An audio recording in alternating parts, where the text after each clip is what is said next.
What's up, guys? Kevin Cage here with another XRP update. Like and sub if you want daily crypto news, and let's get right into it. So I hope you all had a phenomenal weekend. In this video, I want to talk exactly about why long-term holders will win, and of course, why every single percent that you can get on a trade will matter in the long term, specifically for those that dollar cost average across the board. We'll be going over the chart at the end of this video. We're going to be going through some news, and I also want to warn you about some scams that are occurring in the space. People are trying to stake their XRP, and they are fake Flare wallets. Remember, Flare Networks is not even live yet, guys. Do not fall for it. When in doubt, ask any of us on Twitter. We are a community here. Also, in the YouTube comments, I will never try to provide you trading tips. I will never give you my WhatsApp number so we can talk and consult. I will never ask you to send me crypto. Those are scams. Every single market has them, of course. Wherever there's money-making opportunities, it's going to catch a lot of attention. So hopefully we can do our best to mitigate that, and please be safe, okay? So let's dive in really quick. I want to talk about China. I want to talk about the year-over-year growth in the e-commerce space, and specifically what this means for the cryptocurrency market. And yes, I am incredibly biased because I own a lot of crypto, but I literally have no doubt in this market. That is not financial advice, but that is how strongly I feel about it. Everything I say about XRP, I completely agree. You can go back to all the videos and you can see, where we're right, where we're wrong, and all in all, it is just a matter of waiting. So kick things off, we're on fiatleak.com. We can see some XRP volume moving. I know everybody likes this infographic because it's so pretty with all these currencies moving across the board. Next, we have this Norway to start digital currency tests after about 4 years of research. We get it. They've been working on this. CBDCs, whether it's, interbank settlement wholesale side or even the retail side, it is just, again, another day in the wait. Zero doubt for what this technology can provide. Central bank digital currencies can at least help the domestic side of things, but guess what? A bridge asset is still needed. XRP has no counterparty risk. This is literally just going to try to digitize a version of the already existing systems, and friction still exists. It's a step in the right direction, but XRP is still needed. You have to tick off all of those boxes regarding counterparty risk, and anything in between. Overall interoperability between systems, okay? Now, XRP_store, just referencing this, and everybody, I don't know why they're like, why are you pumping old news? What a joke. They do not understand what is at place here. He's referring to Ripple in 2017 when they were meeting with the Central Bank of China. No big deal. We already know they're in active talks with 40 to 60 of them at this point, and they're discussing this. This is an old article. You could translate from Chinese or whatever language it was specifically in. So I highly recommend looking into that. So 2017, we have the Central Bank of China discussing with Ripple. Even available on Twitter. And as we keep moving, we have Roth Economin referencing this. Now, DLocale, do not sleep on this organization. This is about interoperability across the board. Listen, so Ripple partner DLocale has expanded in the Southeast Asia, Malaysia, Philippines, Vietnam, and Thailand. Interestingly enough, we know that there are corridors being built or some are already operating today. So Thailand, of course. Looks to be card-based for the most part, but in places a number of money transmitters also use Ripple. Now I'm going to tie in some interesting things here, all thanks to his phenomenal research. This is on Business Wire, but what does it remind me of? It reminds me of this article. And keep in mind, just for some perspective, DLocale is a RippleNet partner. There's no disputing this. You can go on their website as well, see their DLocale 360 integrations. We see them right here. RippleNet back in 2017. And then even right here, they're saying this years ago. Blockchain-powered payments into South America will be available to RippleNet members through DLocale. Interesting, specializing payments, etc. So that's something to consider.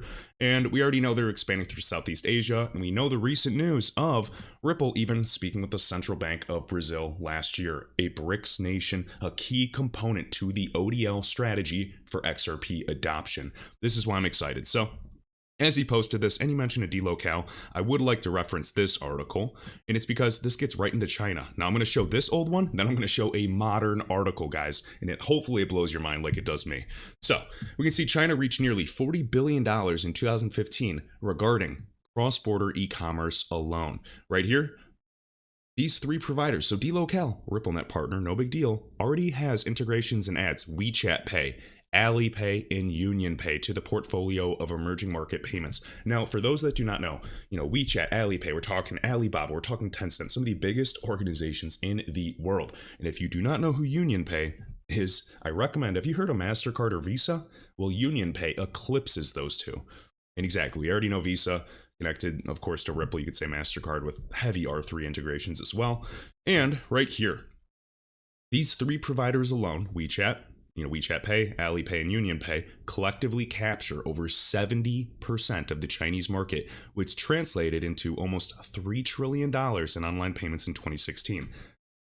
That's something to note, okay? So notice, cross-border e-commerce, $40 billion in 2015. Now we're going to go to a recent article, right? So let's see where it's at. Right here. So, and this is what Roth Economist shared. Notice some of these numbers right here. So e-commerce volumes in Southeast Asia alone reached more than $62 billion in 22 alone. This is what I'm looking at, a 63% increase from the previous year. DLocale will now provide payment capabilities for e-wallets, cash, and international card payments, as well as chargebacks, refunds, etc.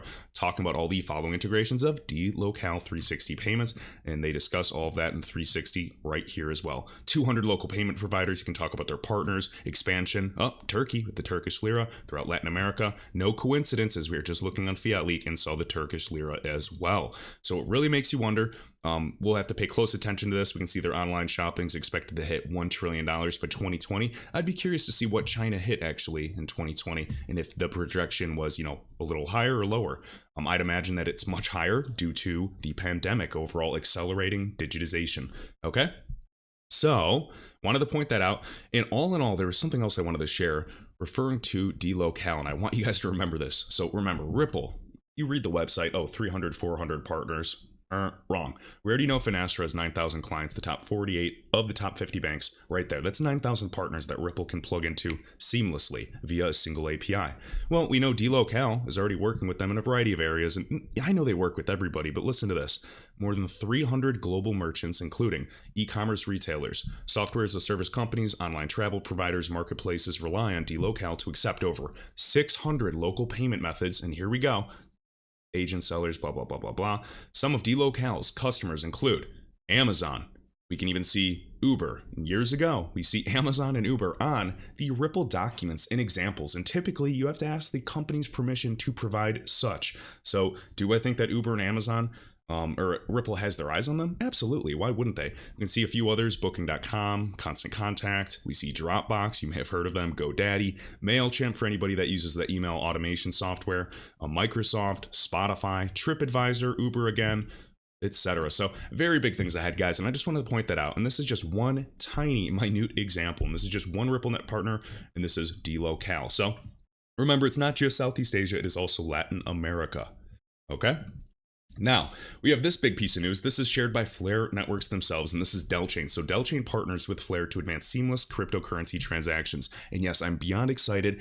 Flare, as we know as XRP holders, will be getting those tokens soon, at least the first, 15% sometime in June, or maybe, hopefully sooner, but we'll see exactly when they go live, hopefully by end of June.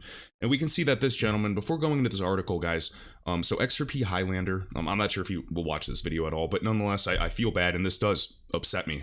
Can someone from Flare Networks please help? I have 500 XRP staked in the Flare Network wallet, and I can no longer access the wallet. I now keep getting a not found message whenever I click on the shortcut. Please help. And I didn't go through all this thread, but I do believe that he may have fallen for a scam because Flare Networks is not live. You're not able to stake your XRP right now. I know you can, play on different things on the beta and Flare community. If you guys follow his YouTube channel, highly recommend doing so. He had the scam alert, and I think he provided this video a long time ago. Such a bummer. Whoa, and he even says he accrued 100 XRP. So I don't know if it was a scam or not, or if it made it look like it, and then it just probably tried to suck him in more. That's crazy. Just be safe out there, guys. We're a community. Ask each other. Crypto Twitter is more than helpful, learning everything, and I learned a bunch from you guys as well. So, frankly, watch this video if you have time. I did retweet it again.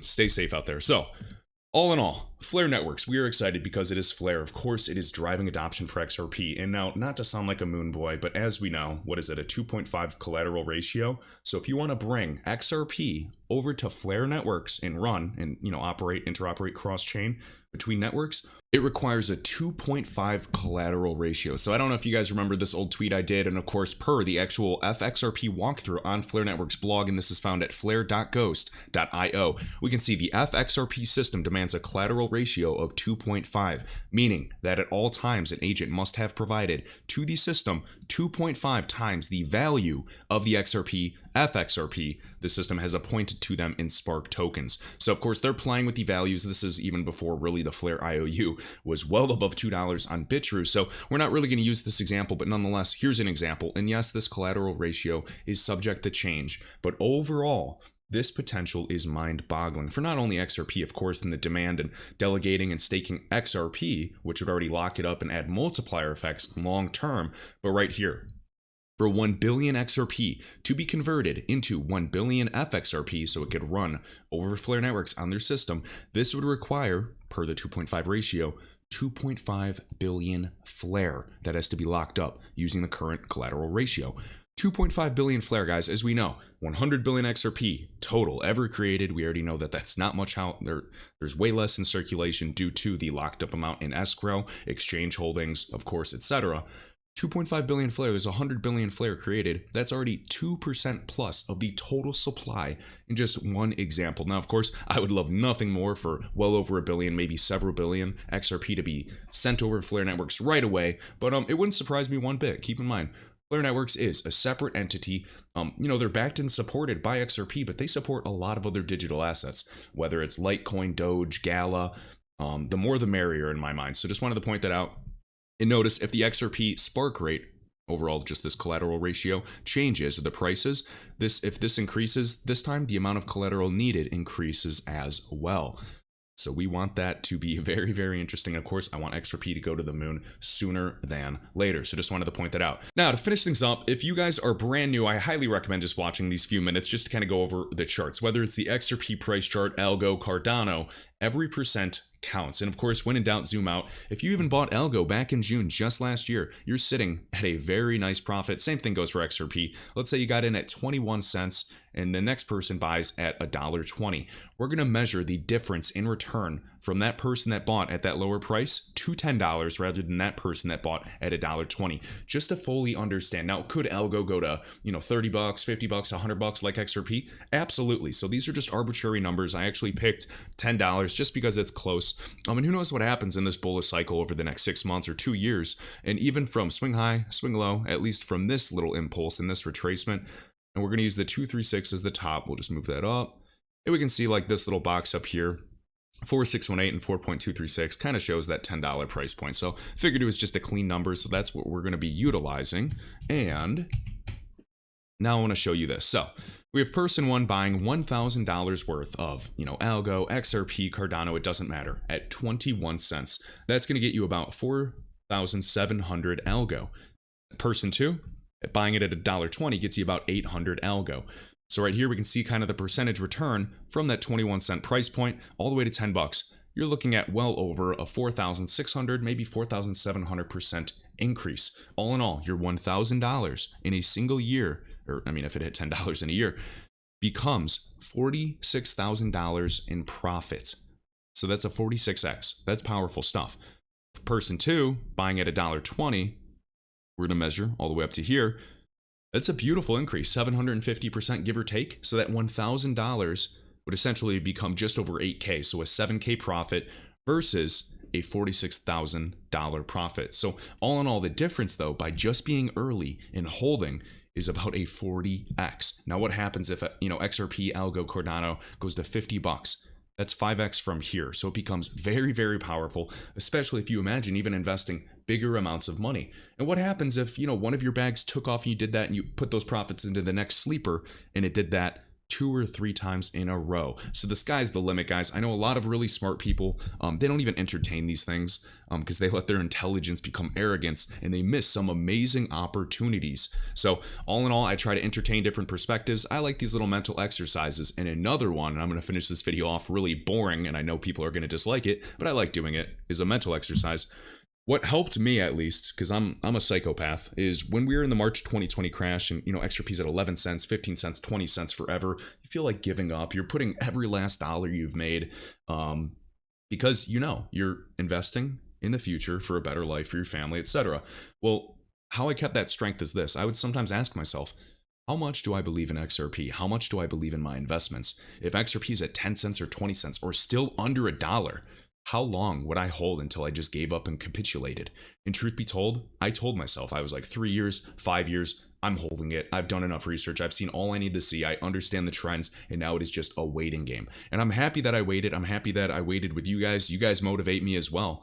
So hopefully I motivate one or two of you. But all in all, guys, it really helps, and we're all just here trying to be the definition of driven. And I'm so happy to see how far we've come in a year, and I think we're just getting started. I'm waiting for XRP to get that next leg up. Am I bullish on XRP? Yes. I cannot believe we're still not above $2 at this point.